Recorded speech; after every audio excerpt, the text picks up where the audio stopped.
అంటే ఇప్పుడు తెలంగాణ కాంగ్రెస్ లో సోషల్ మీడియాలో ఒక చర్చ నడుస్తుంది ఏంటంటే రేవంత్ రెడ్డి ఫైనల్ చేసిన లిస్ట్ ను ఏఐసిసి బేఖాతరు చేసింది. ఇప్పుడు ఏఐసిసి లిస్ట్ తయారు చేసింది. ఇదంతా కూడా ఏఐసిసి నుంచి జరిగింది. రేవంత్ రెడ్డి మాటలు కూడా ఎవరు లెక్క చేస్తలేరు అన్నట్టు కూడా చర్చ నడుస్తుంది. ఇప్పుడు రేవంత్ రెడ్డి సిఫార్సు చేసిన పేర్లు ఎవరెవరంటే ఇప్పుడు నరేంద్ర రెడ్డి కానీ, షబీర్ అలీ కానీ, మిగతా కొంతమంది నాయకుల పేర్లు కూడా సిఫార్సు చేసిన అదంతా ఏఐసిసి పట్టించుకోని పరిస్థితి. ఇదంతా చూసుకుంటే ఏమనిపిస్తుంది సార్? అంటే నాకు అట్లేమనిపిస్తలేదు. ఏఐసిసి రేవంత్ రెడ్డిని పక్కన పెట్టింది, పట్టించుకోవట్లేదు అనే కంటే ఉన్నాయి కొన్ని సీట్లు, ఓ నాయకుల జాబితా పెద్దగా ఉంది. ఇంట్లో ప్రియారిటీ ప్రకారం ఎవరెవరైతే ఇప్పటిదాకా, ఇప్పుడు మీరు షబీర్ అలీ అన్నారు, గతంలో మాజీ మంత్రిగా పనిచేసిండు, ఇప్పుడు ఒక పొజిషన్లో ఉన్నాడు, పోస్ట్లో ఉన్నాడు. కాబట్టి ఆయనను కొంత పక్కకు పెట్టి ఉండొచ్చు. శంకర్ నాయక్ చాలా కింది స్థాయి నుంచి వచ్చినటువంటి వ్యక్తి, ఇప్పటిదాకా ఆయన ఏం ప్రభుత్వ పదవులు కానీ అట్లాంటి ఏం పొందినటువంటి వ్యక్తి కాదు. కాబట్టి ఆయన చూస్ చేసుకుని ఆయనకి ఇస్తే బాగుంటుంది, ఒక నాయకత్వం ఆలోచన చేసింటారు.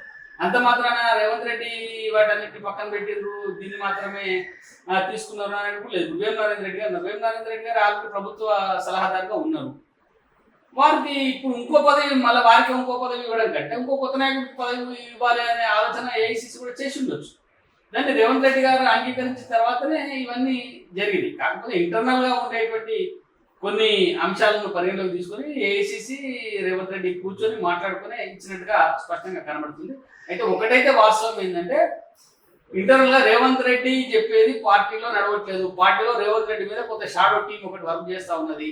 ఏఐసిసి కూడా దాన్ని దుర్బిని పెట్టి చూస్తూ ఉన్నది అనేది మనకి స్పష్టంగా అర్థమవుతున్నటువంటి అంశం. ఇప్పుడు జానారెడ్డి మొన్న అలకబూడారని చెప్పేసి జానారెడ్డి ఇంటికి స్వయంగా రేవంత్ రెడ్డి వెళ్ళారు, రాష్ట్ర ముఖ్యమంత్రి హోదాలో. అయినా కూడా పైన జానారెడ్డి కూడా శంకర్ నాయక్ విషయంలో చక్రం తిప్పారంటే ఏం చెప్తారు? ఇప్పుడు నిన్న మొన్నటి దాకా శంకర్ నాయక్ పేరు కూడా సోషల్ మీడియాలో వినిపించలేదు. రేపు నిన్న ఏఐసిసి ఖరారు చేసిన లిస్ట్ లో ఏకంగా శంకర్ నాయక్ పేరున్న పరిస్థితి, ఏం చెప్తారు? ఇప్పుడు శంకర్ నాయక్ పేరు మీరు అన్నట్టు సడన్ గానే తెరపైకి వచ్చింది. అయితే సడన్ గా తెరపైకి వచ్చినా కూడా గతంలో పదవులు అనుభవించిన వాళ్ళకంటే ఇప్పటిదాకా ఏ పదవి తీసుకున్నటువంటి వ్యక్తిని తెరపైకి తెచ్చిందని చెప్పి అనుకోవచ్చు.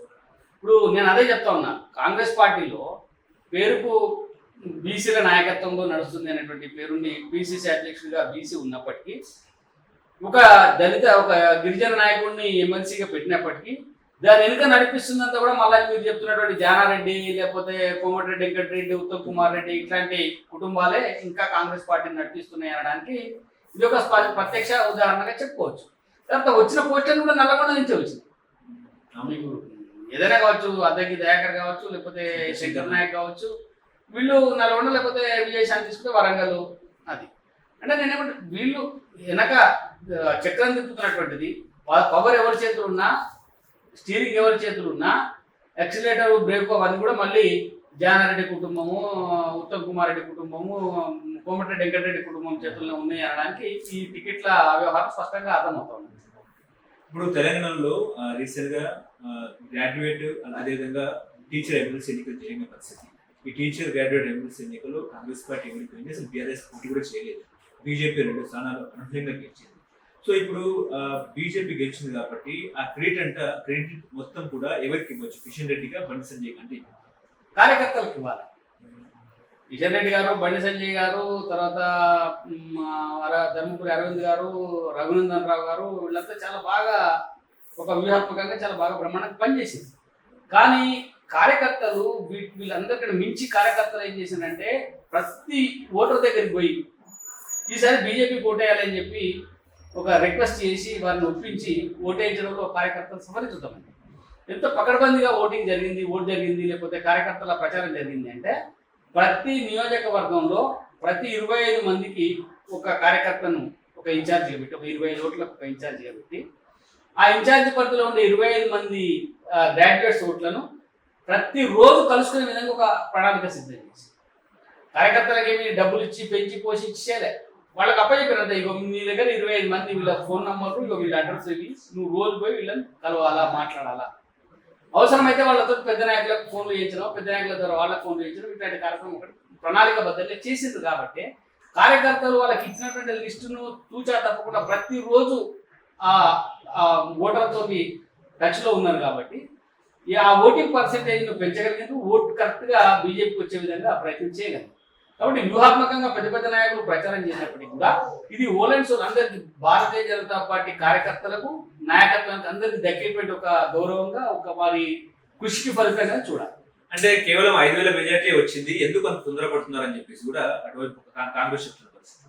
దాన్ని మూర్ఖత్వం వదనాడు. ఎమ్మెల్సీ ఓట్లు ఎట్లా ఉంటాయో వాళ్ళకి తెలియదు. 5,000 మెజార్టీ 3,000 మెజార్టీ అందులో ఉండదు. 1,00,000 మెజార్టీ కూడా రాలేదు మీకు అన్నట్టు మాట్లాడు. అదే అందులో ఉండదు. నీకు పర్సంటేజ్ ఆఫ్ ఓటు కంటే ఫస్ట్ ప్రియారిటీలో ఓటు రాలి. పోయినసారి వాళ్ళ అభ్యర్థి మరి తీర్మానం వల్ల 8,000తో గెలిచింది. వాళ్ళ బీఆర్ఎస్ అభ్యర్థి వాణిదేవి 8,000తో గెలిచింది.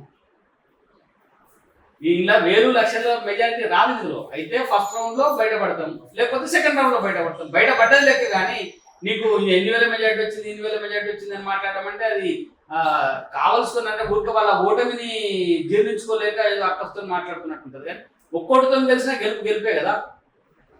మేము 1,00,000 కోట్ల మెజారిటీ రాలేదని చెప్పి గెలిచినోడు ఎంపీ కాకుండా గెలవనోడు ఎంపీ అయ్యే పరిస్థితులు ఉండేవి కదా.